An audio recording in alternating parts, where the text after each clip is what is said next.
പെൻഷനും ക്ഷേമനിധി ആനുകൂല്യങ്ങളും കിട്ടാത്തതിൽ പ്രതിഷേധിച്ച് കെട്ടിട നിർമ്മാണ തൊഴിലാളി കോൺഗ്രസ് INTUC മുഖ്യമന്ത്രിക്ക് കത്തെഴുതി പ്രതിഷേധിച്ചു. നിർമ്മാണ തൊഴിലാളികൾ ഹെഡ് പോസ്റ്റ് ഓഫീസിന് മുന്നിൽ നടത്തിയ പ്രതിഷേധം കെട്ടിട നിർമ്മാണ തൊഴിലാളി ഫെഡറേഷൻ ജില്ലാ പ്രസിഡന്റ് M. ഹരിദാസ് ഉദ്ഘാടനം ചെയ്തു. തൊഴിലാളികളുടെ അധ്വാന വിഹിതവും ഊറ്റിയെടുത്ത് സർക്കാർ ധൂർത്തടിക്കുകയാണെന്ന് M. ഹരിദാസ് പറഞ്ഞു.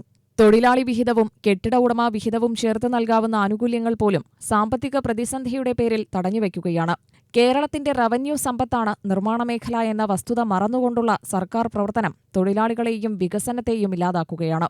8 വർഷങ്ങൾക്കു മുൻപ് പെൻഷനും ക്ഷേമനിധി ആനുകൂല്യങ്ങളും വർദ്ധിപ്പിക്കുന്നതിനുവേണ്ടി തെരുവിലിറങ്ങി സമരം ചെയ്ത ഇടത് സംഘടനകൾ ആനുകൂല്യം നിഷേധിക്കപ്പെടുന്ന കാലത്ത് മൗനം പാലിക്കുന്നത് തൊഴിലാളി ദ്രോഹമാണെന്നും ഹരിദാസ് പറഞ്ഞു. ഈ നിർമ്മാണ മേഖല നല്ല രീതിയിൽ പ്രവർത്തിച്ച് വന്നൊരു മേഖലയാണ്.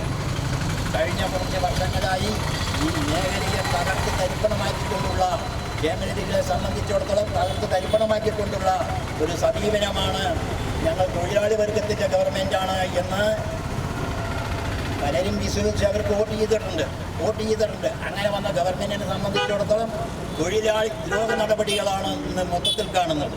എല്ലാ മേഖലയിലും എല്ലാ ക്ഷേമനിധി പ്രവർത്തനങ്ങളെ സംബന്ധിച്ചിടത്തോളവും നമ്മെ സംബന്ധിച്ച് കൃത്യമായി അംശാദായം അടച്ച് 10, 15, 20 രൂപയുണ്ടായിരുന്നത് 20 രൂപയായി. പിന്നെ 2018 ജനുവരി മുതൽ 50 രൂപയായി അംശാദായം അടയ്ക്കുന്നത്.